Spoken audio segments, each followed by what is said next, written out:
তোমরা সবাই কেমন আছো? আলহামদুলিল্লাহ, আপনি কেমন আছেন? হ্যাঁ, ভালো আছি। আমি শুরু করতে চাচ্ছি। স্যার ভালো আছি, আপনি ভালো আছেন? হ্যাঁ, ভালো আছি। আমি শুরু করি। হ্যাঁ, জি স্যার। আচ্ছা, তোমাদের এর আগে ক্লাসে যেটা ছিল, দেখো এই স্লাইডটা দেখো। এই স্লাইডটাতে ছিল হচ্ছে যে এক্সটেন্সিভ, যেটা আমাদের বলতেছি ভিলেজ ভিলেজ পোল্ট্রি যেটা বলতেছি, এবং ইন্টেন্সিভ যেটা বলতেছি হচ্ছে আমরা কমার্শিয়াল চিকেন। এই দুটার ভিতরে আমরা গত ক্লাসে পড়াইছি হচ্ছে অ্যাডভান্টেজ, হ্যাঁ, কি কি সুবিধাটা আছে সেটা নিয়ে কথা বলা হয়েছে। আজকে আলোচনা হবে ডিসঅ্যাডভান্টেজেস। আচ্ছা ম্যাম, কি তোমাদের কোন কোন ক্লাস নিছে একটু বলো দেখি একটু। ম্যাম কটা ক্লাস নিছেন?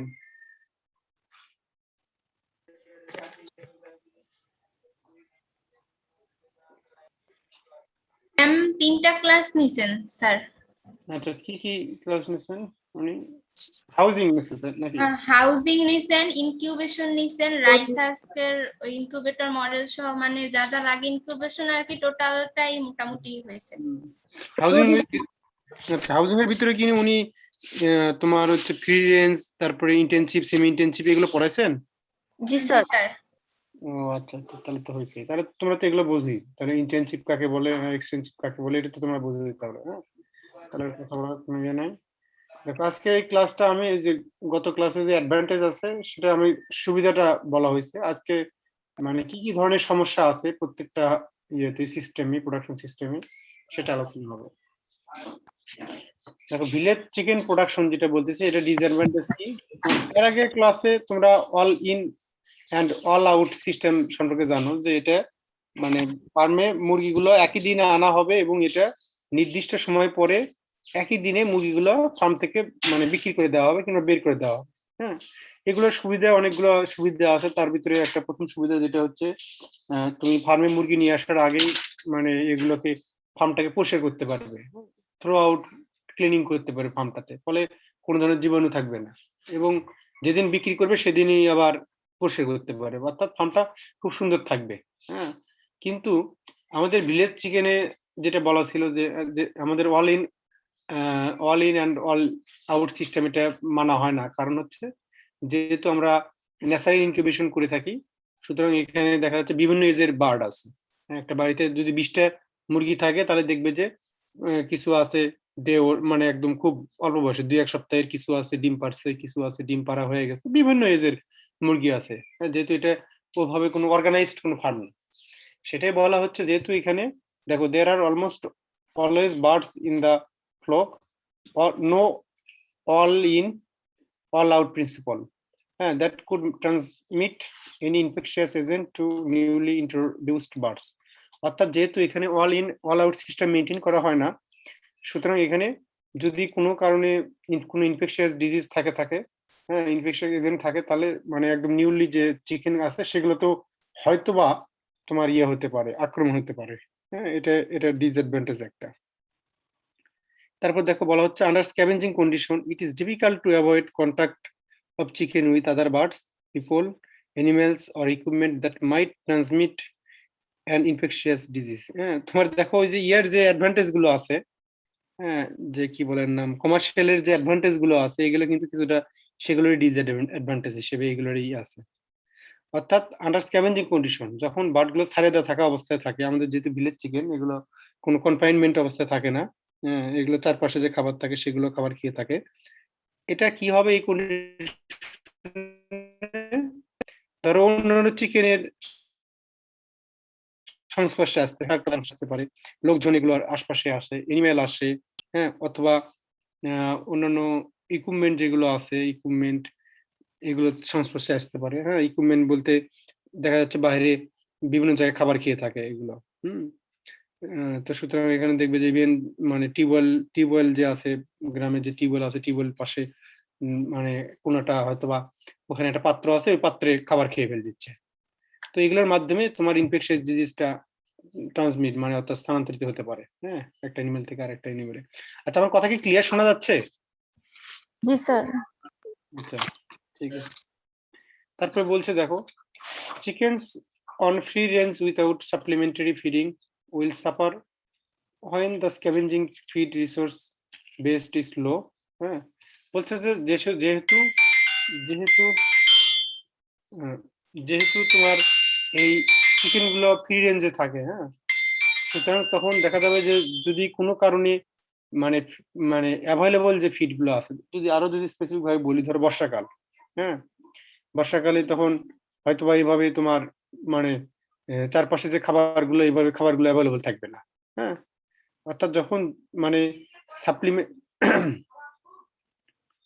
যদি এই সিজন গুলোতে যদি তুমি সাপ্লিমেন্টারি ফিড না দাও, হ্যাঁ, সেক্ষেত্রে দেখা যাবে যে প্রবলেমে পড়ে যাবে বার্ড গুলো, হ্যাঁ।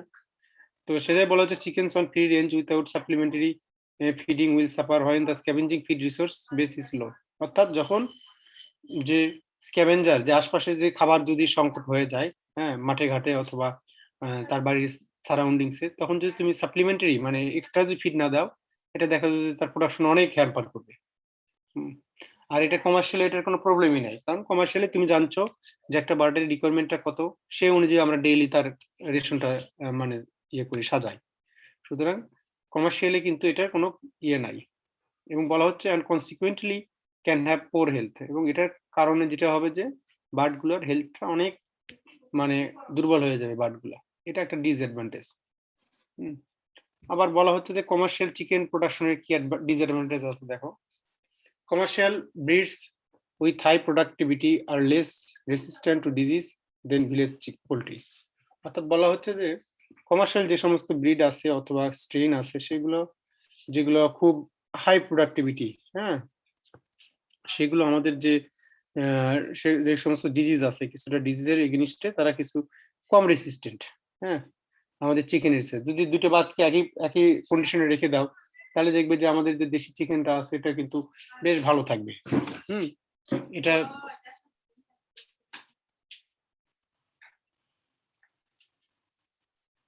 এটা কিন্তু আমাদের দেশীয় কন্ডিশনে কিন্তু খুব ভালো থাকবে, কারণ হচ্ছে তারা অলরেডি আমাদের এই এনভায়রনমেন্টের সাথে খাপ খাওয়াতে পারে এবং অনেক অনেক কিছু কিছু ডিজিজের এগেনিস্টে তারা বেশ রেসিস্টেন্ট হয়।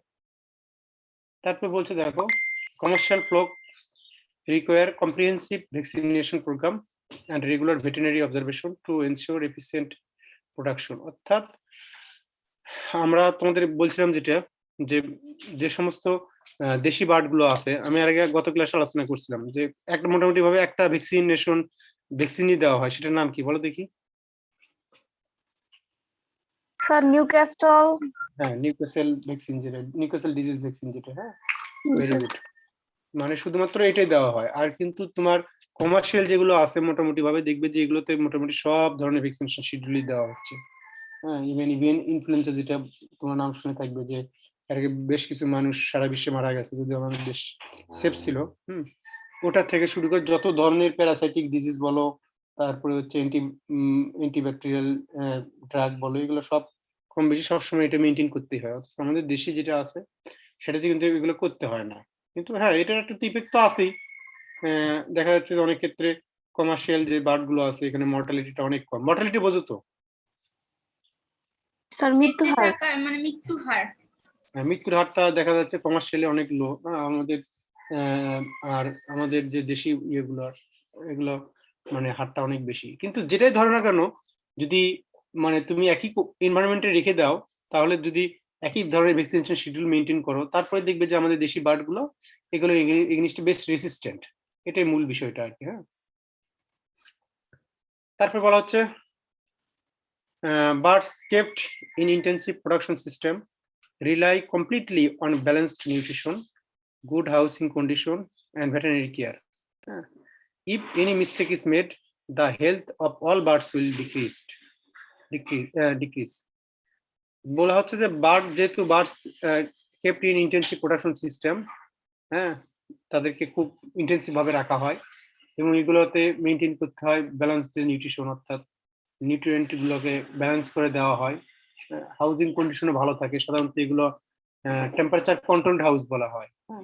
গরমের সময়ও একটা ফিক্সড একটা টেম্পারেচার সেট করে থাকে।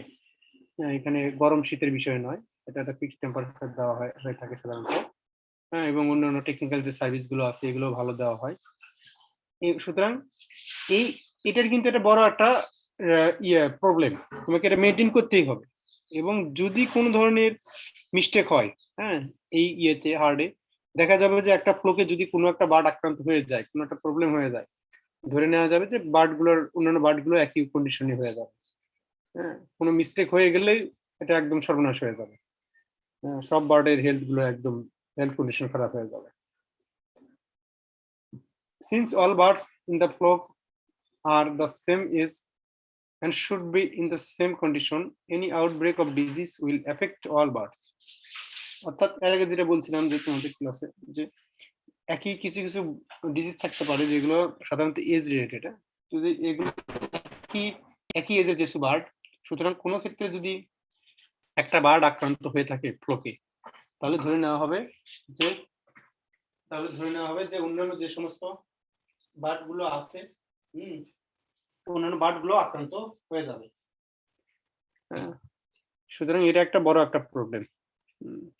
তোমরা ধরো যদি এখন যে করোনা ভাইরাস শুরু হয়ে গেছে, হ্যাঁ, দেখবে যে কোনো একটা বিশেষ করে এর আগে মেনটেন করা হইতো কোনো একটা এলাকায়, বাংলাদেশের কথাই দেখো, কোনো একটা এলাকায় কিংবা কোনো একটা গ্রামে যদি একটা আউটব্রেক হয়ে থাকে, তখন কিন্তু প্রথম থেকে কিন্তু ওই গ্রামটাকে আইসোলেট করছে।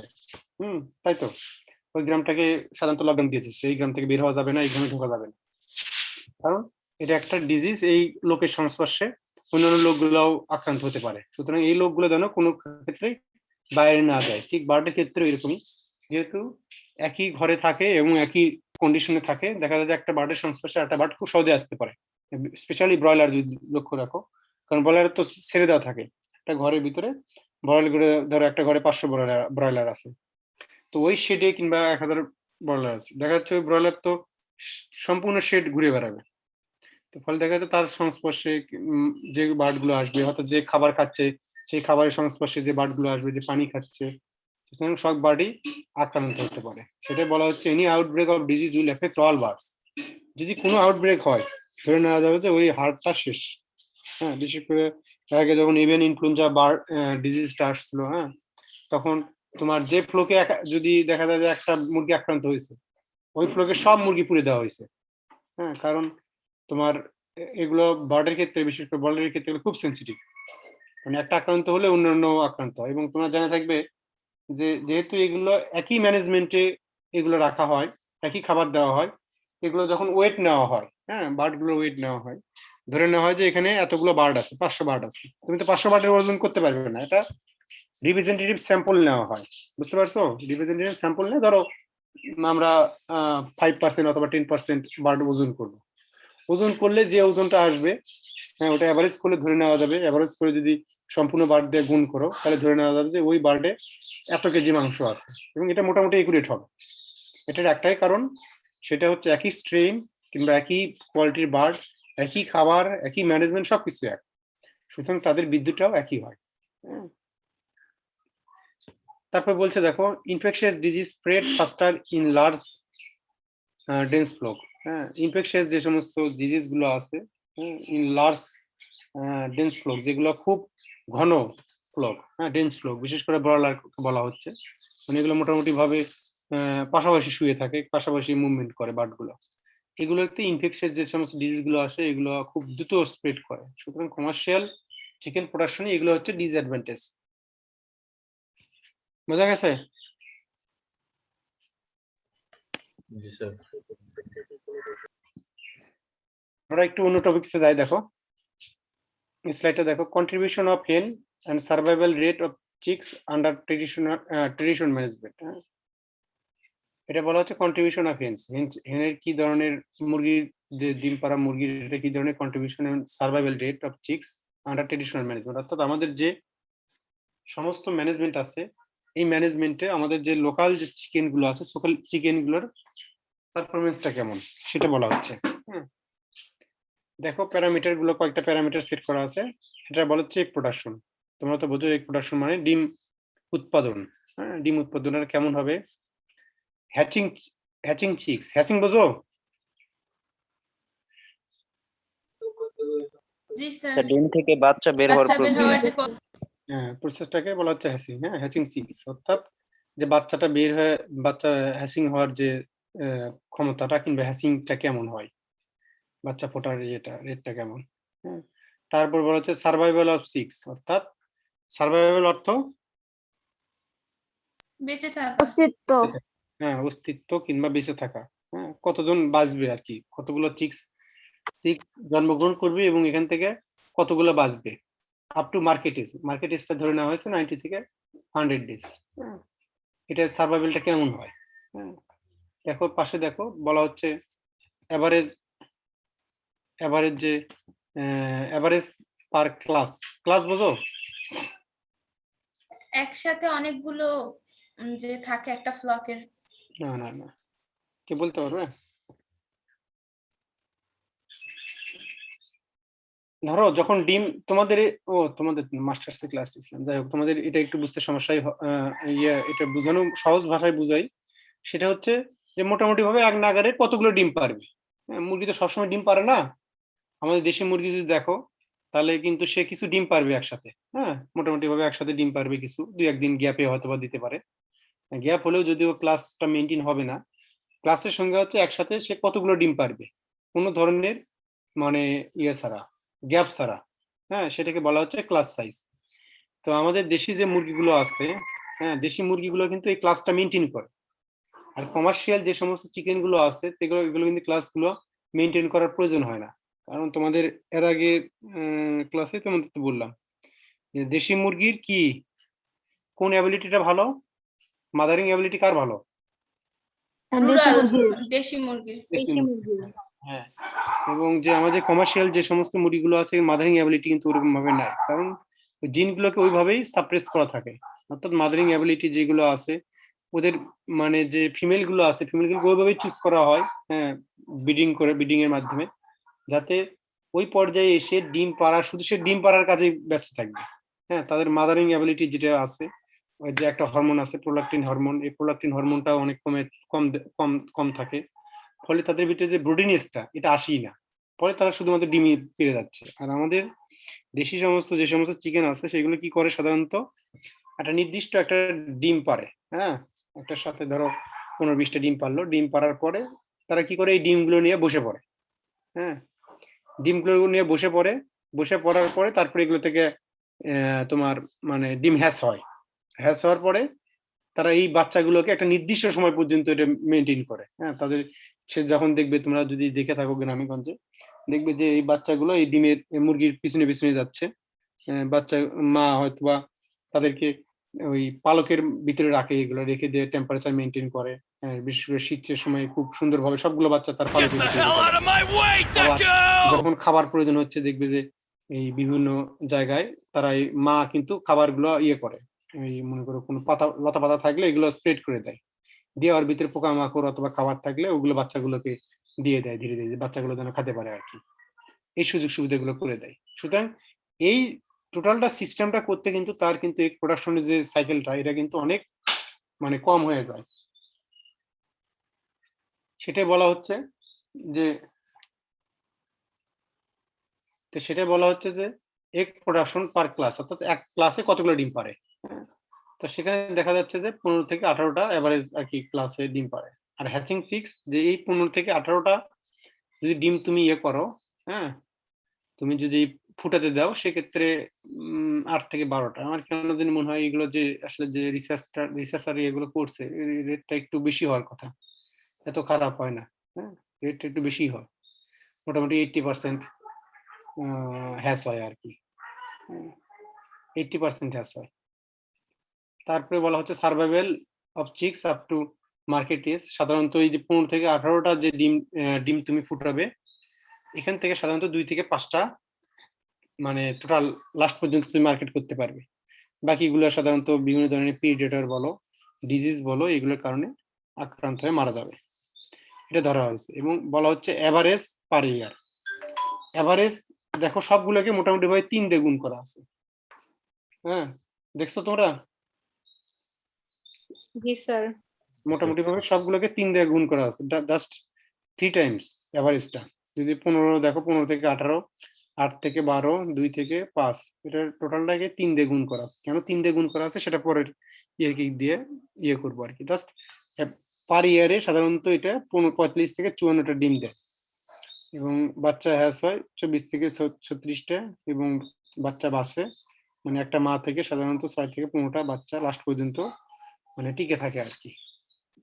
এবং দেখো এখানে বলতেছে survival rate of chicks up two 90 to 100 days varies from 15 to 40%, অর্থাৎ 15 থেকে 40% চিক্স এই মার্কেটে পর্যন্ত বেঁচে থাকে। বাকিগুলো বিভিন্ন কারণে রোগ অথবা বিভিন্ন এনিমেল আক্রান্তের কারণে এগুলো মারা যায় থাকে। এই ফিগার কি ক্লিয়ার? এই স্লাইড কি ক্লিয়ার হয়েছে? জি স্যার। জি স্যার। পরের ইয়েতে আসবো কেন ওই 3 দিয়ে গুণ করা হয়েছে সবগুলোকে, পরেরটাতে আসবো, পরে আগে আলোচনা করবো। দেখো এই স্লাইডে দেখো পারফরমেন্স সাইকেল অফ দেশি chicken under traditional management system. কি বলছে পারফরমেন্স যে সাইকেলটা, দেশি চিকেনের যে পারফরমেন্স সাইকেল আছে, যেটা আমরা সাইকেল তো বোঝাই, হ্যাঁ, চক্র, যেটা আমরা ট্রেডিশনাল ম্যানেজমেন্ট, আমরা যে সমস্ত ম্যানেজমেন্ট গুলো করে থাকি, গ্রাম অঞ্চলের মানুষ যে সমস্ত মানে চিরাচরিত যে সমস্ত ম্যানেজমেন্ট করে থাকে, এটার পারফরমেন্সটা কেমন।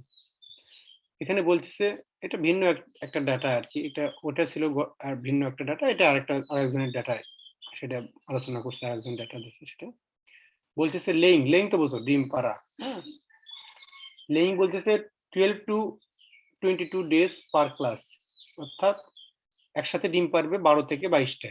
এগুলো আসলে এক একটা রিসার্চার এক এক ভাবে, মানে এটা একদম মানে রিজিড কোনো ইয়ে না, ভ্যালু না। হ্যাঁ, মোটামুটি ভাবে এটা, তবে এটা এমন হবে না যে মনে করো 30টা ডিম পারে, এরকম হবে না, 15-20টা এরকম হতে পারে। এটা মানে একটা রেঞ্জও থাকবে, এটা মানে হ্যান্ড টু হ্যান্ড ভেরিয়েশন আছে। হ্যাঁ, কিন্তু এটা এমন হবে না যে পার ক্লাসে 5টা দিছে অথবা পার ক্লাসে তোমার 40টা দিছে, এরকম কোনো রেকর্ড নেই। অর্থাৎ এভারেজ একটা সাধারণত চিরাচরিত যেটা হয় সেটাই 15-20টা, যেটা আমরা বলি না কেন, লেইং পার ক্লাস সাইজ সাধারণত 15 থেকে 20টা হয়। তোমরা এইভাবে লিখতে পারো। এখানে লেখা আছে যে 12 থেকে 22টা 22 ডেজ পার ক্লাস, অর্থাৎ লেইং হয় সাধারণত 12 থেকে 22 ডেজ। হ্যাঁ, এবং 12 থেকে 22 ডেজের মধ্যে 12 থেকে ধরো 22টা ডিম পারে আর কি ধরে নেওয়া হয়। ইনকিউবেশন অফ এক্স কতদিন হবে, কত দেখি? 21 days। 21 days, ডাকের ক্ষেত্রে 28 days। বিভিন্ন স্পেসিসের ক্ষেত্রে বিভিন্ন ধরনের মেইনটেইন করে। আচ্ছা ম্যাডাম, তো তোমাদের ন্যাচারাল ইনকিউবেশন পড়াইছেন তাই না? জি স্যার। জি মানে স্যার। রাইস হাস্ক অথবা তোমার মেইনলি রাইস হাস্ক কি পড়ানোর কথা, এগুলো করা হয়েছে। কিন্তু আমরা যদি মানে ইনকিউবেটরে ডিম হ্যাস করি তাহলে কতদিন লাগবে জানো? স্যার 21 দিনই লাগবে। কেন, একটু মেশিনে ফুটানোর ক্ষেত্রে 21 দিন একটু কম লাগার কথা না? না স্যার। কেন? স্যার এখানে তো যে প্রসেস মানে ডিমের ভিতরে ভ্রূণটা তৈরি হওয়ার জন্য যে সময়টা লাগবে, ওইটা তো স্যার ন্যাচারালের ক্ষেত্রে যা লাগবে, আর্টিফিশিয়াল ক্ষেত্রে তো ওই সময়টাই তো তাকে দিতে হবে। তাহলে আমরা আর্টিফিশিয়াল কেন মানে ফলো করব? তাহলে এত টাকা পয়সা খরচ করে ওই যে স্যার প্রাকৃতিক ভাবে বা ন্যাচারালি আমরা 15-20টা কি বললে সংখ্যাটা যেমন একসাথে 15-20টা ন্যাচারাল ক্ষেত্রে, আর রাইস হাস্ক অথবা যদি আমরা কমার্শিয়ালে যাই তাহলে ওখানে তো আমরা একসাথে অনেকগুলো এগ হ্যাচ করতে পারবো, যেটা সেটাই। Very good, very good. কারণ তুমি যদি চিন্তা করো দিনে একটা ইনকিউবেটর ধরো একসাথে প্রায় 10,000 বাচ্চা ফুটে বেরোবে, তুমি যদি 10,000 বাচ্চা একদিনে পেতে চাও তাহলে কতগুলো মুরগি লাগবে? এত মুরগি তুমি পাবে কোথায়? আর কমার্শিয়ালাইজেশনে তো এত মুরগির ডিম এভাবে একদিনে ফুটে এগুলো সবগুলো কালেক্ট করে আবার খামারিকে সাপ্লাই করা সম্ভব না। অর্থাৎ মানে আমাদের যে বায়োলজিক্যাল প্রসেস গুলো আছে প্রত্যেকটা এনিমেলের ক্ষেত্রেই তুমি যেটাই বলো না কেন এটা আসলে চেঞ্জ করা যাবে না, কারণ এটা ভ্রূণের যে ডেভেলপমেন্ট এটা ক্রোনোলজিক্যাল ডেভেলপমেন্ট। তুমি চাইলে একদিনে সব এটা কমপ্লিট করতে পারবে না এই সাইকেলটা। আমরা যেটা করি আর্টিফিশিয়ালি সেটা হচ্ছে আমরা একটা আর্টিফিশিয়াল এনভায়রনমেন্ট দেই, অর্থাৎ দেশি মুরগি যেটা তার বাচ্চাকে নিয়ে যেটা তার সে ব্রুডিং করায়, কি বলেন নাম ইনকিউবেশন করায়, ওখানে যে টেম্পারেচার এবং সে কিন্তু তার বডি দিয়ে কিন্তু টেম্পারেচার এবং হিউমিডিটি মেনটেন করে। আমরা জাস্ট আর্টিফিশিয়ালি এই টেম্পারেচার এবং মানে ইয়েটা কি বলেন নাম টেম্পারেচার, হিউমিডিটি এবং টার্নিং যেটা বলা হয়, এই তিনটা আমরা কিন্তু আর্টিফিশিয়ালি এটা দিয়ে থাকি। জাস্ট আমরা যেটা করে থাকি যে অনেক ডিম একসাথে ফুটাতে পারি, এটাই মূল বিষয়। আর যেহেতু মেশিনে ফুটায় এবং টেকনোলজির কারণে আমরা দেখা যায় যে হ্যাচিং এর ক্ষেত্রে মানে মা দ্বারা হ্যাচিং এর ক্ষেত্রে যে পরিমাণ হ্যাচিং পার্সেন্টেজ পাওয়া যায় বলা যায় ন্যাচারালি আর্টিফিশিয়াল ক্ষেত্রে মোটামুটি ভাবে ওটার চেয়ে বেশি হয় কিংবা ওটার কাছাকাছি হয়। সুতরাং আমরা এই মানে টেকনোলজির সুবিধাটা নেই আমরা একসাথে অনেক বাচ্চা পাওয়ার জন্য। হ্যাঁ, কিন্তু তার যে টোটাল যে ডেটা এটা ডেটা ফিক্সড থাকবে, বলা হচ্ছে incubation of eggs 21 days per hatch. তারপর বলছে দেখো ব্রুডিং এন্ড রিয়ারিং। ব্রুডিং তো বোঝো, ব্রুডিং কি জিনিস জানো? Maternal instinct. ম্যাটারনাল ইনস্টিংক্টের কারণে যে জন্মের পর যে বাচ্চাটার যে খেয়াল রাখে ব্রুডি হেন ন্যাচারালি আর এমনি ব্রুডার হলো না আর্টিফিশিয়ালি। কি করা হয় ব্রুডার দিয়ে কিংবা থার্মোরেগুলেটরি সিস্টেম যেহেতু ডেভেলপ থাকে না চিকের, এ কারণে আর কি এটার আর কি তাপমাত্রা নিয়ন্ত্রণ করার জন্য। Very good, very good. মানে তোমরা যে দেখবে যে বিশেষ করে মানে মানে যেগুলো ডে ওল্ড চিক্স, হ্যাঁ, এটা থার্মোরেগুলেটরি সিস্টেমটা মেনটেন হয় না। হ্যাঁ, তাদের যে বডি টেম্পারেচার দরকার, যে টেম্পারেচার দরকার সেটা মেনটেন হয় না। এই জন্য আমরা আর্টিফিশিয়াল টেম্পারেচার দিয়ে থাকি। হ্যাঁ, আর্টিফিশিয়াল টেম্পারেচারটা দিয়ে থাকি এবং টেম্পারেচার দেওয়ার মাধ্যমে তার যে বডিটাকে আমরা মানে মেনটেন করি এবং একটা নির্দিষ্ট সময় পরে দেখা যায় যে তাদের থার্মোরেগুলেটরি সিস্টেমটা মেকানিজমটা ডেভেলপড হয়, তারপরে তাকে এটা টেম্পারেচারে দিতে হয় না। তুমি যদি মানে ইয়েতে বড় হেন যেগুলো অ্যাডাল্ট বার্ড, এগুলো থার্মোরেগুলেটরি সিস্টেমটা ডেভেলপড হয়ে যায়। হ্যাঁ, সুতরাং তাদেরকে আর হিট দিতে হয় না। এই জন্য একটা নির্দিষ্ট সময় পর্যন্ত বাচ্চাগুলোকে আমরা টেম্পারেচার দিয়ে থাকি। হ্যাঁ, তো সেটাকে বলা হচ্ছে ব্রুডিং। আর রেয়ারিংটা কি? ব্রুডিং এর পর থেকে ম্যাচিউর হওয়ার আগ পর্যন্ত যে সময়কালটা রেয়ার করা হয়। রেয়ার ব্রুডিংও রেয়ার হয়, ব্রুডিংও রেয়ারিং হয় না, ব্রুডিংও রেয়ারিং হয়। রেয়ারিং অর্থাৎ তার লালন পালনের যে সমস্ত বিষয়, তার খাবার দাবার, তার টেক কেয়ার, হ্যাঁ, টোটালটাই এটার ভিতরে আসবে। Rearing of 6 and maintain condition, অর্থাৎ বাচ্চা ফোটা থেকে শুরু করে তার মোটামুটি ভাবে একটা নির্দিষ্ট এজ পর্যন্ত যে সময়টুকু তার মা খেয়াল রাখে সে সময়টা হচ্ছে 70 to 85 ডেজ পার ব্যাচ। তার মানে হিসাব করে দেখো তোমার টোটাল কত দিন আসতেছে বলো তো দেখি। তার সে ডিম পারতেছে হচ্ছে 12 থেকে 22 দিন, তারপরে সে ইনকিউবেশনে যাচ্ছে বাচ্চাগুলোকে নিয়ে, তাই না? সেটাকে বলা হচ্ছে 21 দিন। আর এখানে 70 থেকে 85 ডেজ। তার মানে এই সময়টা ডিম পাড়া থেকে শুরু করে তার সময়টা প্রায় ধরে নাও এখানে ধরো 80, 20, 100, এখানে 20, হ্যাঁ, মোটামুটি ভাবে 120 ডেজ, তাই তো? 120 দিন ধরা হয়, মানে উপরে। হ্যাঁ, এভারেজ যদি ধরে নাও এখানে লেইং এ 20 দিন, ইনকিউবেশনে 20 দিন, 40 দিন, আর এখানে যদি ধরে নাও 80 দিন, তাহলে হচ্ছে 120 দিন। সেটাই বলা হচ্ছে এভারেজ ডিউরেশন পার সাইকেল 120 থেকে 30 দিন। হ্যাঁ, তাহলে 120 থেকে 30 দিন হলে তাহলে বছরে কটা সাইকেল পাবে? এটা কিন্তু একটা সাইকেল ধরো, হ্যাঁ, তিনটা 365 দিনে যেহেতু বছর, সুতরাং বছরে 3টা সাইকেল পাবে। এই জন্যই ওই যে এখানে যে গত যে ইয়েতে ছিল দেখো এখানে জাস্ট 3 দিয়ে বলা হয়েছে এভারেজ পার ইয়ার। এখানে তাহলে সে বছরে কতগুলো দেবে, এই জন্য এখানে 3 দিয়ে গুণ করা হয়েছে। এখন এই 3-এর হিসাব মিলছে তোমাদের? জি স্যার। এটাই মূল বিষয় আর কি। অর্থাৎ সে বছরে তার একটা বাচ্চা যখন ডিমটা পারবে, ডিম পাড়া থেকে শুরু করে হ্যাঁ তার মানে টোটালটা প্রসেস করতে মোটামুটি 120 দিন লেগে যাবে তার। তারপরে দেখো duration of different activities of hens, কি কি ধরনের অ্যাক্টিভিটিস আছে দেখো। বলা হচ্ছে যে হেন স্পেন্ট only about 45 to 65 হচ্ছে 11 to 18 days in a year for egg production। মোটামুটি ভাবে যেহেতু সে এই যেটাকে জাস্ট 3 গুণ করছে, হ্যাঁ এটাকে 3 দিন মানে তার বাৎসরিক হিসাব করছে। হ্যাঁ 15 থেকে এখানে কত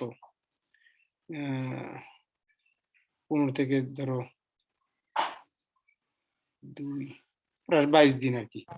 15 থেকে 22 দিন সে ডিম মানে একটা সাইকেলে ডিম পারে, সুতরাং বছরে এসে 3×45 আর এখানে প্রায় 22 হলে 66টা হবে আর কি। এবং এটা যদি বলো তাহলে 11 to 18% ডে এগ প্রোডাকশনের জন্য ব্যয় করে আর কি বছরে সে। এবং 3টা সাইকেল যেহেতু 63 দিন সে ইনকিউবেট সে ডিমটা ফুটোয়, এটা 17% বলা হচ্ছে। এবং যেহেতু এখানে সে প্রায় 70 থেকে 80 ডেজ পার ব্যাচে ব্রুডিং এন্ড রিয়ারিং করে, এটা 3 গুণ করছে আর কি। স্পেন্ট অ্যাবাউট 237, অর্থাৎ 240 দিন এভারেজ বলা যায় না?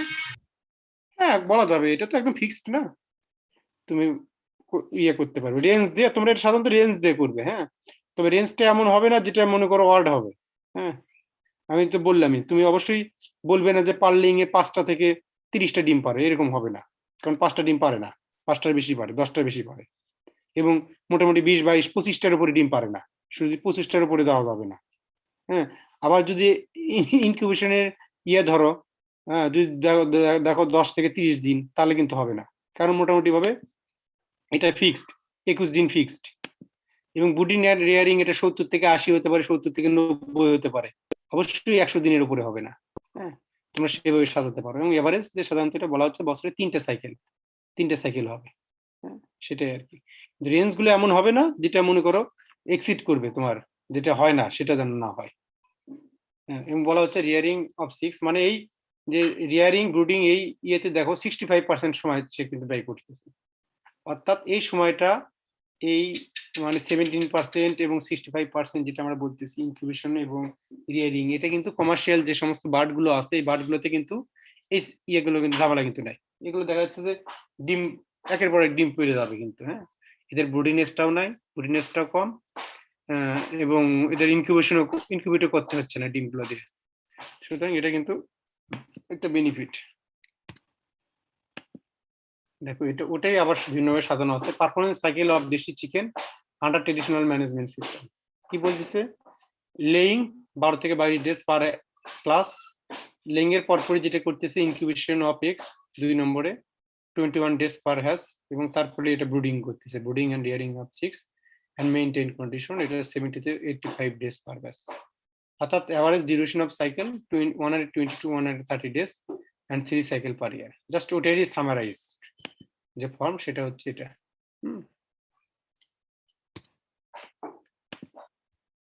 দেখো এটা একটা ডেটা দেখো, performance of some purely indigenous backyard poultry, কিছু পারফরমেন্স দেখা যাচ্ছে, এটা পারফরমেন্সটা কেমন হয়।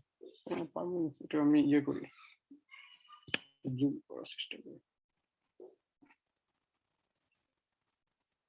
Performance of some purely indigenous backyard poultry, সেটা দেখো এখানে কয়েকটা ইন্ডিজিনাস টাইপ দেওয়া আছে, দেশি নেকেড নেক আসিল, তোমরা যেগুলো সম্পর্কে এগুলো ছবি দেখাইছি তাই না, দেশি তারপর নেকেড নেক আসিল এগুলোর ছবি দেখাইছি। এই চিকেন গুলোর পারফরমেন্স কেমন, সবগুলো ডেটা নাই আর কি, এগুলো পাওয়া যায়নি। সেগুলো বলা হচ্ছে যে হ্যাশ ওয়েট, বাচ্চা যে হয়, বাচ্চা হওয়ার পরপরই এটার ওজনটা কেমন হয়, বলা হচ্ছে যে 29 গ্রাম, একটা বাচ্চার ওজন 29 গ্রাম। হ্যাঁ তারপরে body weight at 4 weeks, at 8 weeks and 12 weeks, অর্থাৎ 4 সপ্তাহে, 8 সপ্তাহে এবং 12 সপ্তাহে এইগুলোর ওজন কেমন হয়। 4 সপ্তাহে 77 গ্রাম, তারপরে 8 সপ্তাহে 175 গ্রাম এবং 12 সপ্তাহে 315 গ্রাম। এবং যেগুলো স্টার দেওয়া আছে দেখো কিছু কিছু জায়গায় স্টার চিহ্ন আছে, হ্যাঁ এগুলো বলতেছে, দেখো নিচে দেখো, star performance under intensive management system, অর্থাৎ এগুলো ডেটাগুলো সবগুলো থেকে পাওয়া যায় না, তো আসলে অত রিসার্চ হয় না। তো এগুলোর ক্ষেত্রে বলা হচ্ছে যে এগুলো যদি মানে মানে ইন্টেনসিভ সিস্টেমে পালন করা হয়, এই রেজাল্ট ডেটাগুলো সাধারণত ইন্টেনসিভ সিস্টেমে পালন করার রেজাল্ট দেওয়া হয়েছে। এগুলো বিভিন্ন রিসার্চ থেকে অ্যাকুমুলেট করে এগুলো। তো তোমাদের এগুলো তো অনেক সুযোগ আছে, তোমরা তো জানো যে পোল্ট্রি সায়েন্সে মাস্টার্স খোলা হয়েছে, তোমরা তো জানো, তাই জানো তো? জি স্যার। জি স্যার। আমরা অলরেডি ছাত্র এবার ভর্তি করাইছি, তাদের ক্লাস চলছে। তো এটা আশা করতেছি সবসময় অবশ্যই কন্টিনিউ থাকবে। সুতরাং অন্যান্য ডিপার্টমেন্টেও এটা খোলা হবে। সুতরাং তোমরা যখন আসবে আমরা দেখবে যে মানে আমরা অনেক অনেক জিনিস এখনো মানে রিসার্চ করা বাকি আছে। অনেক জিনিস আসলে আমরা জানি না, অনেক তথ্য আমরা জানি না। সারা বিশ্বে ধরো এই যে হাজার হাজার রিসার্চ হচ্ছে, এত রিসার্চ মানে কত রিসার্চ প্রতিষ্ঠান আছে, কত স্টুডেন্ট মনে করো আমাদের সিম্পল আমাদের দেশ থেকে বলো, দেশের বাইরে গিয়ে কতজন রিসার্চ করতেছে। হ্যাঁ, অনেকে আছে ওখানে রিসার্চার হিসেবে বছরের পর বছর ওখানে স্পেন্ড করতেছে। সুতরাং রিসার্চের শেষ নাই, প্রচুর রিসার্চ আছে। সুতরাং এগুলো স্কোপ আছে, অনেক স্কোপ আছে, সেগুলো তোমরা মাস্টার্সে কিছুটা রিসার্চ করতে পারবে। তারপরে মাস্টার্সের পরে যদি কেউ চিন্তা করে যে পিএইচডি করবে, সেগুলোতেও এগুলো সুযোগ আছে। সুতরাং এটাই বললাম যে সিম্পল একটা দেখো, অনেক জিনিসের আমাদের তথ্য নেই, এই টেবিলটাতে দেখো, এটা খুব সিম্পল রিসার্চ। হ্যাঁ, অত হয়তো হাইফাই রিসার্চ নয়, কিন্তু সিম্পল রিসার্চই অনেক তথ্য নাই। যেটা বলা হচ্ছে যে 4 সপ্তাহে 77 গ্রাম, 8 সপ্তাহে 175 গ্রাম এবং 12 সপ্তাহে 315 গ্রাম ওজন হবে। এবং স্টার গুলো সাধারণত ইন্টেনসিভ সিস্টেমে ম্যানেজমেন্টের যে ডেটাগুলো সেগুলো দেওয়া আছে। তারপর বলা হচ্ছে উইকলি ওয়েট গেইন, 0 থেকে 12 উইকস পর্যন্ত, যে সাপ্তাহিক যে 12 সপ্তাহ পর্যন্ত ধরছে এটা। হ্যাঁ, যে তার যে মানে সাপ্তাহিক যে মানে ওয়েট গেইন, তো বোঝো ওয়েট গেইন বোঝো? কত কেজি ওজন অর্জন করতেছে? হ্যাঁ, ওজনটা কত কত কি পরিমাণ ওজন গেইন করতেছে, অর্থাৎ প্রত্যেক সপ্তাহে কতটুকু ওজন গেইন করতেছে, অর্থাৎ তার হ্যাজ ওয়েট থেকে ফাইনাল ওয়েট যদি বাদ দাও, হ্যাঁ, তাহলেই সেটা হচ্ছে মানে ওয়েট গেইন হচ্ছে। হ্যাঁ, সেই ওয়েট গেইনটা কত হচ্ছে, যে 12 সপ্তাহ পর্যন্ত ধরছে, এটা সাধারণত 24 গ্রাম পর্যন্ত মানে ওয়েট গেইন হচ্ছে। তারপর বলা হচ্ছে অ্যাজ অ্যাট ফার্স্ট এগ, এটা মানে কি বলো দেখি? এজ অ্যাট ফার্স্ট এগ, প্রথম ডিম পাড়ার যে একটা মানে ভেরি বয়স। বয়স, অর্থাৎ কততম দিনে সে ফিমেলটা ডিমে আসবে। হ্যাঁ, সেটা বলা হচ্ছে তোমার দেশিতে 175 ডেজ। আসলে এটা রিজিট ডেটা হয় না, তোমরা এগুলো রেঞ্জ দেও কিছুটা। হ্যাঁ, এগুলো ভাবে মোটামুটি ভাবে তো রিজিট হয় না, এটা সাধারণত ধরে নাও যে প্রায় 6 মাস সময় লাগে আর কি। এবার 6 মাস সময় লাগে ডিমে আসতে। নেকেড নেক ধরা হচ্ছে আরো একটু বেশি, এবং আসিল আরো একটু বেশি এজ অ্যাট ফার্স্ট এগ। হ্যাঁ, কিংবা এজ অ্যাট সেক্সুয়াল মেচুরিটি এবং ফার্স্ট এগ দুটো একই। হ্যাঁ, মানে যখনই ডিম পাড়া শুরু করবে তখনই বুঝবে যে ওই হেনটা মানে সেক্সুয়ালি মেচুরড হয়ে যাচ্ছে। এবং মেলের ক্ষেত্রে যদি ধরো যখন সে প্রথম স্পার্ম প্রোডাকশন শুরু করবে তখনই ধরে নেওয়া হবে যে এটা সেক্সুয়াল মেচুরিটিতে আসছে মেলের ক্ষেত্রে, এবং ফিমেলের ক্ষেত্রে যেটা প্রথম ডিম পাড়া শুরু করবে তখনই first age at sexual maturity অথবা এজ অ্যাট ফার্স্ট এগ, দুটাই আমরা ইউজ করি। অনেক ক্ষেত্রে দেখবে যে সেক্সুয়াল মেচুরিটি লেখা আছে, অনেক ক্ষেত্রে মানে ফার্স্ট এগ অথবা ফার্স্ট সিমেন প্রোডাকশন এগুলো এভাবে উল্লেখ করা থাকে। তারপর বলা হচ্ছে মেচুর বডি ওয়েট, অর্থাৎ এগুলো যখন মেচুরড হয় তখন এদের বডি ওয়েটটা কেমন থাকে। দেখো আমরা বলতে আসিল যে সমস্ত বার্ড গুলো আছে এগুলো বেশ হেভি বার্ড, এগুলো প্রায় 1.7 to 4.5 কিলোগ্রাম, মানে এগুলো বেশ মানে ভারী বার্ড আর কি, বেশ ওয়েট যুক্ত বার্ড।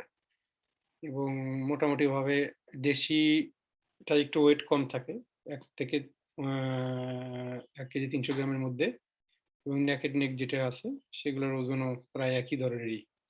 হ্যাঁ, এই আমাদের দেশির কাছাকাছি আর কি। তারপরে বলা হচ্ছে এগ প্রোডাকশন পার হেন পার ইয়ার, এটার অর্থ বোঝো? এক বছরে কতগুলো ডিম দিবে একটা হেন?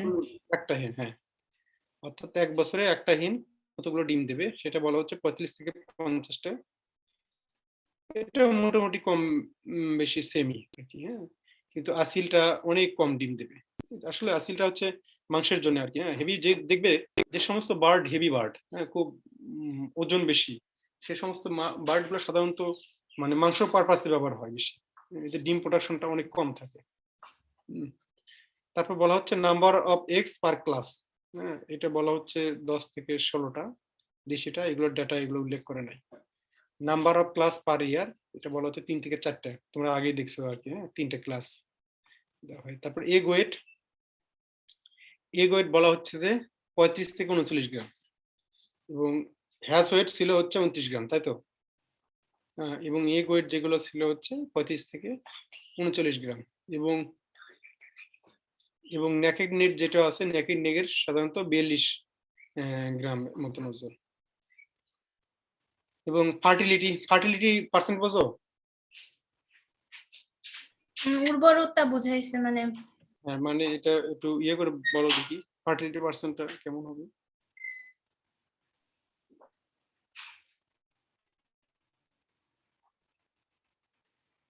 মানে যতগুলো হ্যাচ করলে কতগুলো আর কি মানে বেঁচে থাকবে, মানে যেগুলো আর কি ফিমেল রিপ্রোডাক্টিভটা কত উর্বর হবে সেইটার উপর নির্ভর করে ফার্টিলিটি পার্সেন্টেজ করা হয়। সেটা না, ওটা তো না। তোমার ধরো এটা দুই ভাবে হয়। হ্যাঁ, এটা সাধারণত মনে করো আমরা যেটা করি সাধারণত খুব কমন যেটা ফার্টিলিটি ব্যবহার করি, অর্থাৎ ধরো একটা ফিমেলকে মানে মানে মেল দ্বারা ম্যাটিং করা হলো। হ্যাঁ, ফিমেল এবং মেলকে ম্যাটিং করানো হলো, ম্যাটিং করানোর পরে ফিমেল থেকে আমরা ডিম সংগ্রহ করলাম। সে 10টা ডিম এখানে এসে পারলো। 10টা ডিমের ভিতরে কতগুলো ডিম ফার্টাইল, অর্থাৎ কতগুলো থেকে বাচ্চা আছে, কতগুলোতে জাইগোট ফর্মেশন হলো, কতগুলো ডিমের বাচ্চা উৎপাদন করার ক্ষমতা আছে, সেটাকে বলা হচ্ছে ফার্টিলিটি। সো 10টার মধ্যে যদি দেখা যাচ্ছে 8টা ডিম ফার্টাইল হয়ে থাকে, তাহলে সেক্ষেত্রে মানে তার 80% ফার্টিলিটি। হ্যাঁ, 10টার মধ্যে যদি 10টা ডিমই মানে ফার্টাইল হয়, 10টা ডিমই যদি তোমার জাইগোট ফর্মেশন হয়ে থাকে, তাহলে 100% হয়ে যেত। 100% ফার্টিলিটি। হ্যাঁ, হ্যাসাবিলিটি ওইরকম ভাবে, হ্যাসাবিলিটি অনেক ভাবে নির্ণয় করা হয়। হ্যাঁ, তোমার কতগুলো ডিম মানে দেখো পরেরটাতে লেখা আছে, দেখো হ্যাসাবিলিটি অফ অল এগ সেট, অর্থাৎ তুমি 10টা ডিম পেলে, 10টা ডিমই তুমি ইয়ে করলে মানে ইনকিউবেশনে দিলে, তো ওখান থেকে দেখা যাচ্ছে 10টার মানে 7টা ডিম হ্যাস হলো। তার মানে এটা এখানে হ্যাসাবিলিটি হচ্ছে তোমার 70%। হ্যাঁ, কমন কিন্তু 70%। হ্যাঁ, কিন্তু আর একটা হিসেব আছে, যেমন তুমি যদি আগে নির্ণয় করতে পারো কোনো কারণে যে এর ভিতরে 8টা এগ ফার্টাইল আছে, হ্যাঁ, তাহলে শুধুমাত্র 8টা এগই ফার্টাইল এগ তুমি দিলে। হ্যাঁ, ফার্টাইল এগের হিসেবে যদি হিসাব করো, তখন কিন্তু হ্যাসাবিলিটি মানে ভিন্ন হয়ে যাবে, হ্যাসাবিলিটি অনেক বেড়ে যাবে। হ্যাঁ, তো সে 8টার মধ্যে দেখা গেল আবার মনে করো 7টা ইয়ে হয়ে গেল, 8টাকে তুমি 100% ধরো, তখন ধরবে 8টা থেকে 7টা হ্যাস হয়ে গেল, সুতরাং তখন কিন্তু হ্যাসাবিলিটি বেড়ে যাবে। তবে কমন ইকুয়েশন যেটা হচ্ছে যে আমরা যতগুলো ডিম পেলাম, এই সবগুলো ডিমই দিছি ধরো, দেওয়ার পরে কতগুলো ডিম থেকে বাচ্চা পেলাম আর কি, সেটা হচ্ছে নর্মাল হ্যাসাবিলিটি। এবং কতগুলো ডিম ফার্টাইল হলো, সেটা হচ্ছে তার নর্মাল ফার্টিলিটি রেট নির্ণয় করা হয়। তারপর বলা হচ্ছে ফিড এফিসিয়েন্সি পার কেজি বডি ওয়েট। এটা ফিড এফিসিয়েন্সি, এটা বোঝো? খাদ্যের প্রাচুর্যতা মানে তার বডি ওয়েটের হিসাবে তার কতটুকু খাবার লাগবে সেটা। এফসিআর তোমাদের পড়ানো হয়েছিল কি? জি স্যার। জি স্যার, ফিড কনভার্সন রেশিও। এটা কি বলো দেখি? Relationship between the feed conversion and production of মানে egg and meat expressed as a ratio. আচ্ছা, ধরো এফসিআর আমি যদি বলি 1, তাহলে এটা এফসিআর মানে ব্রয়লার এফসিআর 1, তাহলে কি হবে? এটা কি, এটা আমি কি বুঝবো? বলা হচ্ছে ব্রয়লার এফসিআর ছিল 1, তাহলে তার feed intake by meat intake 1 রেশিওটা feed intake by divided meat intake তো হয় না। মিট প্রোডাকশন অথবা এগ প্রোডাকশন অথবা তার বডি ওয়েটটা মানে নিচে থাকবে, আর উপরে যেটা ফিড ইনটেক হইলো সেটা। হ্যাঁ হ্যাঁ হ্যাঁ, সেটাই। অর্থাৎ সে 1 কেজি ফিড খেয়ে 1 কেজি মিট দিছে, তখন আমরা বলবো যে এটা হচ্ছে এফসিআর হচ্ছে 1। আর এফসিআর যদি 2 হয়, তাহলে কমন বিষয় হচ্ছে আমরা 2 কেজি খাবার খাইছে, খাবার খেয়ে 1 কেজি মিট দিছে। হ্যাঁ, সেটাই বলা হচ্ছে যে পার কেজি বডি ওয়েটের জন্য ফিড এফিসিয়েন্সিটা কেমন হয়। ধরে নেওয়া হয় যে 1 কেজি মানে বডি ওয়েট গেইন করতে প্রায় 4 থেকে 5 কেজি সে খাবার খাবে। হ্যাঁ, ফিড এফিসিয়েন্সি। তুমি যদি আরো দেখো, আমরা যদি নরমাল যদি ব্রয়লার ক্ষেত্রে হয়, এখন ব্রয়লারের এফসিআর কেমন জানো?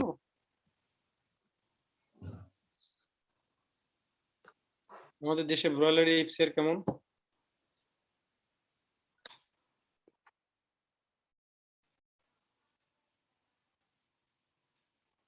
আচ্ছা, না জানলে আমি বলি, প্রায় 1.6, 1.7, 1.65 মনে হয় সম্ভবত ইয়ে হয়ে গেছে। তার মানে প্রায় 1.5 কেজি খাবার খেয়ে 1 কেজি ওজন মানে গেইন করবে আর কি।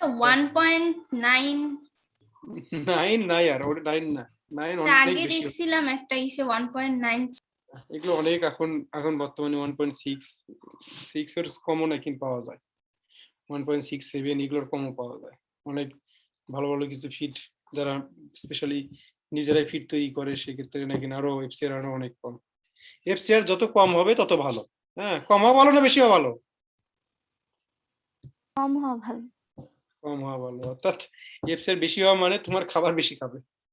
এফসিআর রেশিও যেটা অনেক যত কম হয় তত মানে ভালো আমাদের জন্য।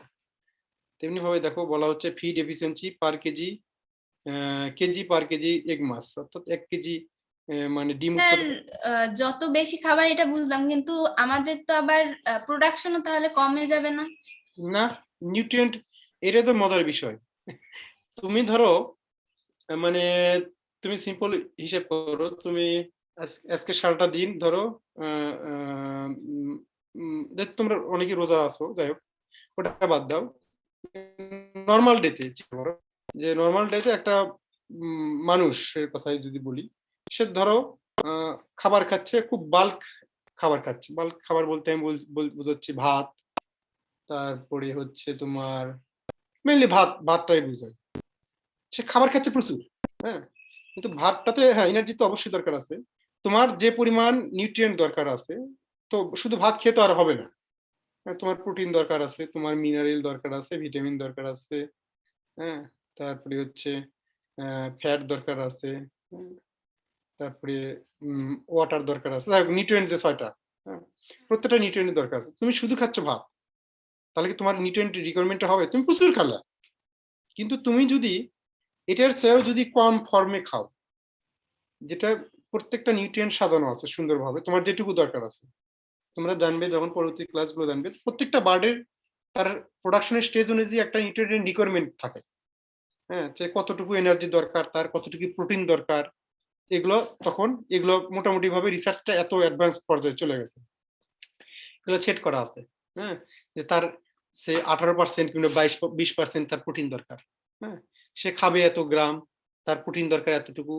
হ্যাঁ, খাবে ধরো 115 গ্রাম খেলো, 120 গ্রাম খেলো প্রত্যেক দিনে, তার এই 120 গ্রামের ভিতরেই তার যে নিউট্রিয়েন্ট গুলো দরকার আছে ওইভাবে তাকে সেট করা থাকে। আমি আরো যদি বলি, ধরো নিউট্রিয়েন্টের ট্যাবলেট করে দেওয়া হলো তোমাকে। হ্যাঁ, যদি ট্যাবলেট খাওয়ার সমস্যা আছে, ট্যাবলেট খেলে তার বায়োলজিক্যাল যে ফাংশন গুলো আছে, নর্মাল যে ডাইজেশন প্রসেস আছে, এগুলো হ্যাম্পার হবে। তার ইন্টেস্টাইন হয়তো আর চলবে না, কারণ এগুলো ফাংশন হবে না, কাজ করবে না, এটা প্রবলেম আছে। কিন্তু সে কোনো একটা দিনের জন্য যদি তাকে আমি যে ট্যাবলেট দিই, ট্যাবলেট দেওয়ার পরে তার যদি ডাইজেস্টিভ সিস্টেম যদি কোনো প্রবলেম না করে, ওকে থাকে, তার প্রপার যে নিউট্রিয়েন্ট সে যদি পায়, সে ওইভাবেই ডিম দেবে। তুমি যত খাবারই খাও না কেন, আলটিমেটলি কি হয়, এটা হজম হয়, হজম হয়ে গিয়ে ব্লাডে যাবে, তাই তো? জি স্যার। ব্লাডে গিয়ে তারপরে তো সেটা নিউট্রিয়েন্টটা নিবে। সুতরাং তুমি যে খাবারগুলো খাচ্ছ, খাবারগুলো যদি নিউট্রিয়েন্টই না থাকে, তাহলে তো লাভ নাই, ওগুলো সব মনে করো নর্মাল যে মলমূত্র ত্যাগের মাধ্যমে বের হয়ে যাবে। সুতরাং কতক্ষণই খালো, এটার চেয়ে বড় ইম্পর্টেন্ট বিষয় সে যেটুকু খালো সেটা ব্যালেন্সড কিনা, হ্যাঁ, এটা প্রপার নিউট্রিয়েন্ট আছে কিনা, এটা ইম্পর্টেন্ট বিষয়। বেশি খেলে যে হবে তা না, অনেক দেখবে যে অনেক তুমি প্রচুর পরিমাণে খাবার দিচ্ছ, একটা মুরগিকে প্রচুর পরিমাণে চাল দিচ্ছ, অথবা তুমি ধানের কুড়ো দিচ্ছ, এগুলো দিচ্ছ, আলটিমেটলি এগুলো তো তার যে নিউট্রিয়েন্ট গুলো সব ফুলফিল হচ্ছে না। দেখা যাচ্ছে 120 গ্রামের বেশি খেয়ে দিচ্ছে, কিন্তু তার প্রোডাকশন হচ্ছে না, কারণ হচ্ছে সে মানে ফিডটা ব্যালেন্সড না, ব্যালেন্সড রেশনটা হচ্ছে না। এটাই মূল বিষয় হচ্ছে ব্যালেন্সড রেশন যদি হয়ে থাকে, তাহলে এটা কতটুকু খালো সেটার চেয়ে ইম্পর্টেন্ট হচ্ছে, সেটা কোনো বিষয় না। তবে ধরে নাও প্রত্যেকটা বার্ডেরই একটা খাবার একটা ক্ষমতা আছে, হ্যাঁ, এই খাবার ক্ষমতাটা কম বেশি হয়, তবে এভারেজ যেটা ধরা নেওয়া হয় যে বার্ড এতটুকু পরিমাণ খেতে পারে, সেই অনুযায়ী তার নিউট্রিয়েন্ট গুলোকে সাজানো হয়।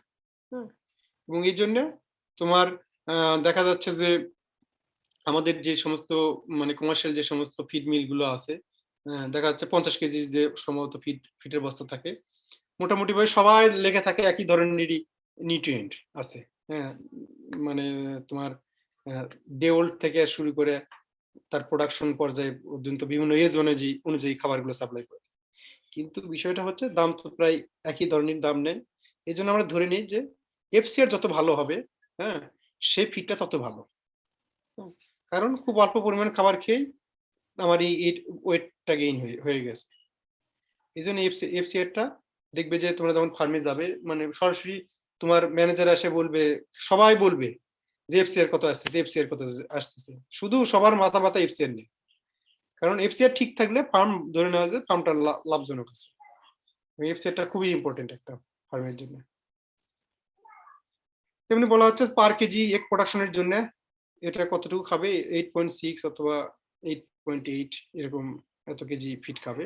তারপরে বলা হচ্ছে মর্টালিটি, হ্যাঁ, মর্টালিটি অর্থাৎ মৃত্যুর হার আপ টু 500 ডেজ, এটা 9%, এটা 8.83%। এগুলো ডেটা আসলে একদম ফিক্সড কোনো ডেটা না, এটা এক একজন মানে রিসার্চ করছে, তার রিসার্চের ডেটাগুলো এইভাবে দেওয়া থাকে। এই কিছু কিছু ডেটা আছে যেগুলো কিছুটা ভেরিয়েশন হয়, তবে সব ডেটা অবশ্যই ভেরিয়েশন হবে না। হ্যাঁ, যেমন এগ ওয়েট, এটা অবশ্যই ফিক্সড থাকবে মোটামুটি ভাবে। আমাদের দেশীয় ওজনে এটা প্রায় 35 to 40 গ্রাম ওজনই হয়। ফার্টিলিটিও মোটামুটি এটা সেম থাকে, হ্যাচিং এগ এটাও থাকে, এফসিআরটাও মোটামুটি ভাবে একই থাকে। হ্যাঁ, এই মর্টালিটি এটা হয়তো কম বেশি ভেরিয়েশন হয়, কারণ কে কোন ধরনের ম্যানেজমেন্টে পালন করতেছে, এটা একটা ইম্পর্টেন্ট বিষয়। বোঝা গেছে এই টেবিলটা? তোমাদের পরীক্ষায় এই ধরনের থাকতে পারে যে আমাদের দেশি চিকেনের যে পারফরমেন্স ট্রেড গুলো আছে এগুলো ব্যাখ্যা করো। হ্যাঁ, এইভাবে থাকতে পারে পরীক্ষায়। তখন তোমরা সুন্দরভাবে মানে তার প্রত্যেকটা ট্রেড গুলো বলবে, ট্রেড গুলো বলার পরে তার পাশে ইয়েগুলো বর্ণনাগুলো দেবে। এবং দেখো এই যে অনেক কিছু কিন্তু আমি পয়েন্ট আকারে দেওয়া আছে। হ্যাঁ, তোমরা চেষ্টা করবে এই পয়েন্টগুলো তোমাদের মানে গ্রামাটিক্যালি ঠিক রেখে এই পয়েন্টগুলো ব্যাখ্যা করার জন্য তোমরা চেষ্টা করবে। হ্যাঁ, আচ্ছা, যাতে কোনো ধরনের ইয়ে না হয়, মানে মানে গ্রামাটিক্যালি মোটামুটি ভাবে ঠিক থাকে সেন্টেন্স গুলো। আর এগুলো একটু মানে বিশ্লেষণ করার চেষ্টা করবে। তবে এমন যেন না হয় মূল তথ্যই নাই, অন্য জিনিস নিয়ে বিশ্লেষণ করতেছে। আমি যে সমস্ত যেভাবে মোটামুটি ভাবে ব্যাখ্যা করতেছি ওইভাবেই ব্যাখ্যা করার চেষ্টা করবো আর কি। দেখো আমার প্রত্যেকটা ইয়ে মোটামুটি ভাবে পয়েন্ট আকারে দেওয়া। হ্যাঁ, সুতরাং তোমরা চেষ্টা করবে এটা একটু ব্যাখ্যা করার। দেখো লেখা আছে যে critical issues for low productivity of হেন। ক্রিটিক্যাল ইস্যুগুলো কি বলা হচ্ছে, যে হেন spent more time for brooding and rearing of chicks and for her body maintenance. অর্থাৎ তোমরা দেখছো আর ইয়েতে বলছি যে প্রায় 70 কত পার্সেন্ট, প্রায় 65%, দেখো এই স্লাইডটাতে মোটামুটি ভাবে 65% সে টাইম স্পেন্ড করে হচ্ছে তার ব্রুডিং রিয়ারিং এই পারপাস গুলোতে। ম্যাক্সিমাম সময়গুলোতে সে এই স্পেন্ড করে ব্রুডিং এন্ড রিয়ারিং 65% করে। তারপরে বলা হচ্ছে manage to spare little time for egg production, অর্থাৎ খুব কম সময় সে এগ প্রোডাকশনে ব্যয় করে, অর্থাৎ 45 থেকে 50 দিন সে বছরে সে স্পেন্ড করে, বাকি সময়টুকু সে অন্যান্য কাজই করে, ব্রুডিং রিয়ারিং ইনকিউবেশন এগুলো নিয়ে ব্যস্ত থাকে। Low survival rate of chicks, অর্থাৎ চিক্স গুলোর যে সার্ভাইভাবিলিটি এটা অনেক কম। তারপরে বলা হচ্ছে competition between productive and non productive surplus chicken population for feed in the household. হ্যাঁ, এবং দেখবে যে যখন তোমার মানে রুরাল পোল্ট্রিতে সব মুরগি কিন্তু ডিম পারে না। ডিম পারে কি, কিছু আছে ডিম পাচ্ছে, কিছু ডিম পাচ্ছে না। আমরা কি চাই, যে সমস্ত মুরগি ডিম পারে সেগুলোকে ভালোভাবে খাওয়াইতে। হ্যাঁ, কিছু মুরগি ডিম পারবে না, অনেক ক্ষেত্রে আমরা এগুলো বিক্রি করি না হয়তো কোনো কারণে। দেখবে যে প্রোডাক্টিভ এবং যে নন প্রোডাক্টিভ যে সমস্ত আছে দুটোর ভিতরে কম্পিটিশন হয় খাবার, কারণ যখন খাবার দেবে সব মুরগি তো আসবে এখানে, সবাই খাবে। আলটিমেটলি যতক্ষণ পর্যন্ত তুমি যে সমস্ত অতিরিক্ত মুরগিগুলো আছে এগুলো যখন বিক্রি না করবে, যদি এগুলো ফার্মে তোমার বাড়িতে থেকে থাকে, এগুলোর সাথে খাবারের একটা কম্পিটিশন বাজে, এটা একটা প্রবলেম। এগুলো দেখা যায় যে খাবারের মানে শর্ট ফেলে দেয় আর কি খামারিদের। তারপরে বলা হচ্ছে lack of quality feed and sufficient quantity feed during productive periods. যেটা বলা হচ্ছে যে মানে ল্যাক তো বোঝে, হ্যাঁ, অভাব, ল্যাক অফ কোয়ালিটি ফিড, অর্থাৎ ব্যালেন্স যে ফিডটা আছে এটার অভাব আছে এবং পর্যাপ্ত পরিমাণের খাবার নাই। হ্যাঁ, প্রোডাক্টিভ পিরিয়ডে তার যে পরিমাণ খাবার পাওয়ার কথা সেটা পাচ্ছে না। হ্যাঁ, lack of disease control measure, এবং কিছু কিছু ক্ষেত্রে ডিজিজের যে আউটব্রেকটা হয়, হ্যাঁ, এটারও আসলে আমরা মেনটেন করতে পারি না। এগুলো হচ্ছে ক্রিটিক্যাল ইস্যু, যে লো প্রোডাক্টিভিটির কারণটা কি, এগুলো হচ্ছে তার মেজর যে কারণ। তাহলে কি করতে হবে এখান থেকে দেখো, intervention and modalities to address low productivity of decision. অর্থাৎ এই লো প্রোডাক্টিভিটি থেকে আমরা মানে যদি বের হতে চাই তাহলে কি করতে হবে বলছে, দেখো কি করতে হবে বলো দেখি, তোমরা একটু কি করতে হবে তোমাদের কাছ থেকে শুনি। স্যার বেশি পরিমাণে পুষ্টিসমৃদ্ধ খাবার দিতে হবে। আর তার দিলাম, তাতে কি হবে? তাতে কি খুব মেজর চেঞ্জ হবে? মেজর কি করতে হবে আমাদের?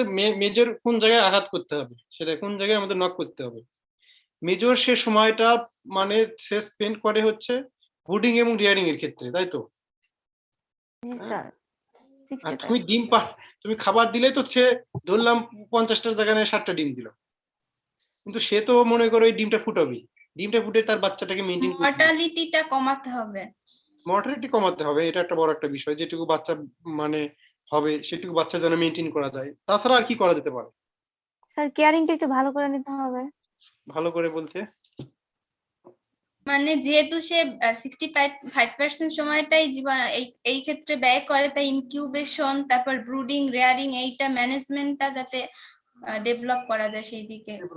ডেভেলপটা আমরা করবো কিভাবে? ব্রুডিং এন্ড সিলেকশন যদি ন্যাচারাল ইনকিউবেশন হয়, আর ইনকিউবেটর হলে সেক্ষেত্রে সিলেকশন করবে অবশ্যই, ব্রুডিং এন্ড সিলেকশন অবশ্যই করতে হবে, কারণ সব মুরগিদের ডিম ফোটানো যাবে না। যে মুরগিটা ডিম পারবে সে তো চাইবে না তার বাচ্চাকে ছাড়তে।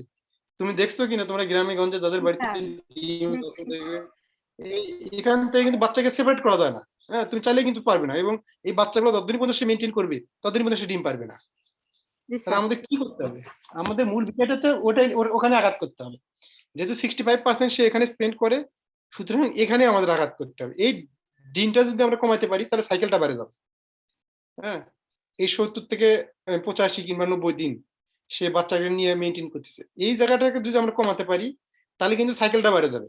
হ্যাঁ, বাচ্চা তাকে তোমাকে দেশি হেনকে অবশ্যই দেশি মানে মুরগি দিয়ে তোমাকে ইয়ে করতে হবে, ব্রুডিং মানে ইনকিউবেশন করতে হবে। কিন্তু এটার পরপরই যদি আমরা বাচ্চাগুলোকে সেপারেট করে ফেলি, এবং এদের একটা টার্ম আছে, হ্যাঁ, ক্রিপ ফিডিং একটা টার্ম আছে, এটা পড়াবো আর কি। হ্যাঁ, এটা নেক্সট হয়তো পরবর্তী ক্লাসে যদি ম্যাডাম না পড়ায় থাকে আমি পড়াবো। ম্যাডাম কি ক্রিপ ফিডিং পড়াইছেন? না স্যার। পড়াইনি। আচ্ছা, তাহলে এটা আমরা দুইজন মিলে আলোচনা করে দেখি কোন পর্যায়ে আছে। এটা সামনাসামনি ইউনিভার্সিটি না করলে তো এভাবে ইয়ে করা যাবে না। আমরা জাস্ট কিছুটা চ্যাপ্টার ভাগ করে নিছি, তারপরে আমরা দুইজন বসবো যে কোন বিষয়টা বাদ পড়লো। তো ক্রিপ ফিডিং যখন পড়াবো তখন এটা নিয়ে আরো ভালো আলোচনা হবে। তো মূল বিষয়টা হচ্ছে আমরা 70 থেকে 85 দিন এটা আমরা শর্ট করবো। এটা যদি শর্ট করতে পারি তাহলেই কিন্তু তোমার আলটিমেটলি সাইকেলটা বেড়ে যাবে। দেখো সেটাই, এটা বড় একটা ইয়ে দেওয়া আছে। এক নম্বর দেখো, separation of baby chicks from mother within 5 to 7 days in summer and 10 to 15 days in winter. অর্থাৎ গরমের সময় 5 থেকে 7 দিনের ভিতরে আমরা বাচ্চা থেকে মাকে আলাদা করে ফেলবো, এবং শীতের সময় 10 থেকে 15 দিন। কি করব? It removes broodiness of mother and she comes to lay within মানে 15 to 20 days আফটার সেপারেশন। এটা খুব প্রবলেম হবে, এবং এটার মানে এটারও ডিটেলস ম্যানেজমেন্ট আছে, কিভাবে ম্যানেজমেন্ট করবে এটার। হ্যাঁ, কিভাবে মা থেকে বাচ্চাকে আলাদা করবে। হ্যাঁ, এটার একটা মানে প্রপার পড়ানো হবে তোমাদেরকে। তো মূল বিষয়টা হচ্ছে তোমার গরমের সময় আমরা 5 থেকে 7 দিন, 1 সপ্তাহ মোটামুটি ভাবে, এবং শীতের সময় 2 সপ্তাহ পরে আমরা মা থেকে বাচ্চাগুলো আলাদা করবো, এবং এটার ফলে দেখা যাবে যে মায়ের যে ব্রুডিনেসটা আছে এটা রিমুভ হবে। হ্যাঁ, এবং দেখা যাবে তার 2 সপ্তাহ 3 সপ্তাহ পরে এটা কিন্তু সে ডিম পাড়া শুরু করে দেবে। তার মানে কি তার সাইকেলটা কিন্তু বেড়ে যাবে। সাইকেলটা বেড়ে যাবে না, প্রায় 4-5টা সাইকেলও আসতে পারে বছরে, তার ডিম পাড়ার ক্ষমতাটাও বেড়ে যাবে। বলা হচ্ছে creep feeding of chicks in confinement up to 4 weeks. অর্থাৎ বাচ্চাগুলোকে তার খুব মানে গভীর তত্ত্বাবধানে 4 সপ্তাহ পর্যন্ত তাকে মানে আমরা আর্টিফিশিয়াল খাবার দেবো, যত ধরনের ম্যানেজমেন্ট আছে ম্যানেজমেন্ট গুলো করবো। হ্যাঁ, with low protein, with high protein diet and thereafter practising semi scavenging management. প্রথম দিকে আমরা হাই প্রোটিন খাবার দেবো, এবং তারপরে তাদেরকে মানে মানে কিছুটা আবদ্ধ অবস্থায় রাখবো, কিছুটা ছেড়ে দেবো, ধীরে ধীরে ধীরে ধীরে তাদেরকে আমাদের যে এনভায়রনমেন্ট আছে এনভায়রনমেন্টের সাথে তাদেরকে খাপ খাওয়ানোর চেষ্টা করবো।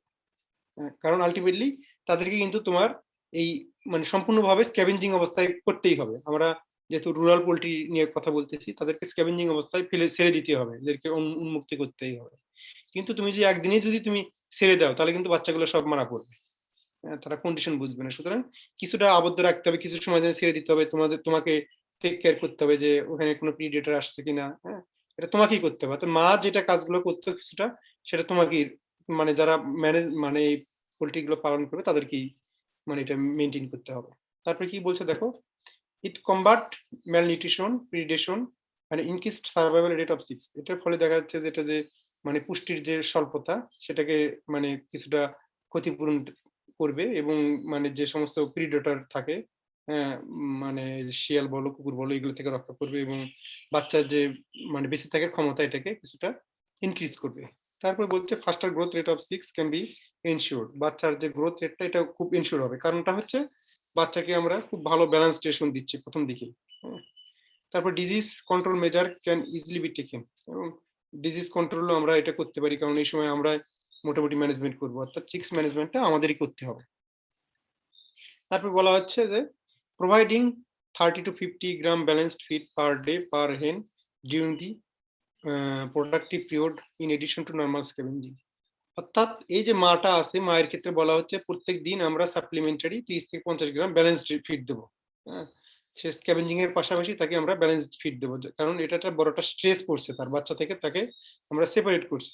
হ্যাঁ, এবং তোমরা জানো যে যখন সে ইনকিউবেশনে যাবে 21 দিন, সেই 21 দিনে কিন্তু তার নর্মাল যে খাবার বলো হ্যাঁ এগুলো কিন্তু সে খাবে না, তখন কিন্তু তার বডি লস হবে। সুতরাং এটার থেকে আমরা রিমুভ করার জন্য তাকে আমরা এডিশনাল খাবার দেবো, এবং এটার ফলে কি হবে, it minimizes the body loss of broody mother during incubation. অর্থাৎ ইনকিউবেশনের ক্ষেত্রে সময় যে মানে বলছিলাম যেটা, যে তার যে ওয়েট লস হয়েছে সেই ওয়েট লস থেকে এটা মানে রিমুভ পাবে আর কি। হ্যাঁ, পরে দেখা যাবে যে বোথ মা এবং বাচ্চা দুটোই ভালো থাকবে।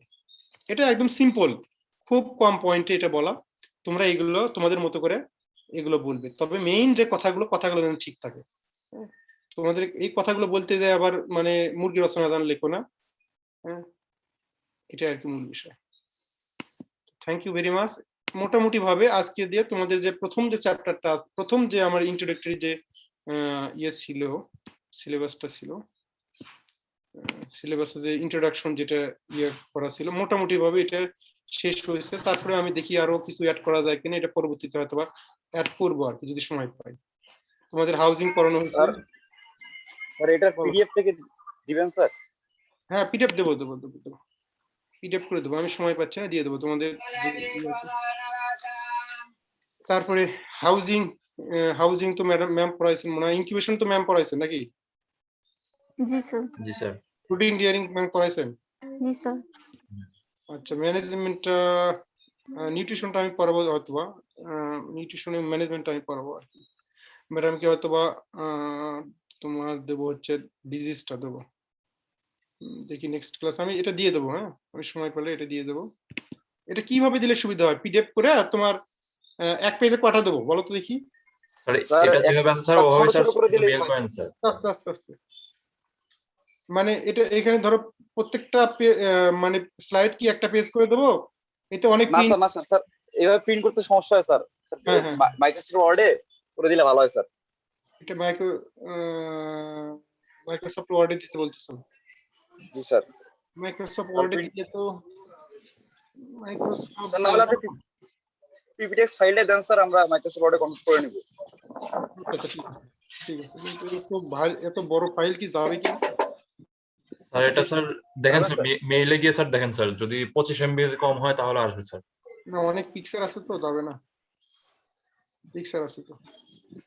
আচ্ছা ঠিক আছে, আমি দেখি কি হয় দেওয়া যায়, আমি দেখবো। ঠিক আছে, আমি আর হয়তো বা তোমাদের যেহেতু ঈদ কত তারিখে হবে? ঈদ স্যার হলো ঈদ হচ্ছে আপনার 14 তারিখে। 14 তারিখ। আচ্ছা তোমার অন্যান্য লেকচারের কি অবস্থা? আমার ধারণা যে আমার রুরাল পোল্ট্রি প্রোডাকশন এটা মোটামুটি অনেকগুলো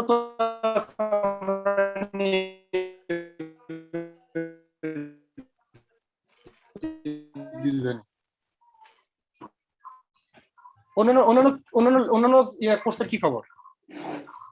স্যার অ্যানিমাল হাইজিন স্যার মোটামুটি স্যার 8-9টা লেকচার শেষ, তারপর রুরাল সোশিওলজি শেষ, আর স্যার আপনার এটা স্যার মোটামুটি হইলো। আমার যেটুকু আছে আমি চাচ্ছি যে আরো হয়তো মানে ঈদের আগে নেবো না, ঈদের পরে হয়তো যদি এই কন্ডিশন থাকে ঈদের পরে হয়তো নেবো, না হলে সামনাসামনি আসলে ক্লাস নেওয়ার চিন্তা করবো আর কি। সামনাসামনি তো কিছু সময় পাবো তোমাদের পরীক্ষার আগে, এই চিন্তা করতেছি। আর কোন সাবজেক্টের মোটামুটি ভাবে মানে নেয় কিংবা হয় না এরকম কোন ধরনের সাবজেক্ট গুলো আছে? স্যার বায়োমলিকুলস এর স্যার ক্লাস হয় নাই স্যার, বাকি আছে স্যার আরো কয়েকটা ক্লাস বাকি, মানে কয়েকটা স্যার ধরেই নাই। ওয়াইল্ড ম্যানেজমেন্ট আছে, লাইভ স্টক ওইটা আছে। লাইভ স্টকেরটা ম্যাম স্যার ধরেই নাই, ওটা শুরু করেন। লাইফটা কে নেয় এটা? মনিটর না ছিল মনে হয়। আচ্ছা যাই হোক, তাহলে সুতরাং আমাদেরটা কোর্সটা মোটামুটি ভাবে আছে তো, তাই তো? মানে একবার কম ক্লাস হয় না, ভালো ক্লাসে জি স্যার, জি স্যার। আচ্ছা আচ্ছা, আমি তাহলে ঈদের আগে আর নেবো না তোমাদের। হ্যাঁ, আমি ফাইলটা পাঠিয়ে দেবো নি, তোমরা পড়াশোনা করে নিও। হ্যাঁ, ঈদের পরে কথা বলবো। হ্যাঁ, ঈদের পরে হবে আর কি। হ্যাঁ জি স্যার, ঠিক আছে, ভালো থাকো তোমরা। হ্যাঁ, আসসালামু আলাইকুম। আসসালামু আলাইকুম।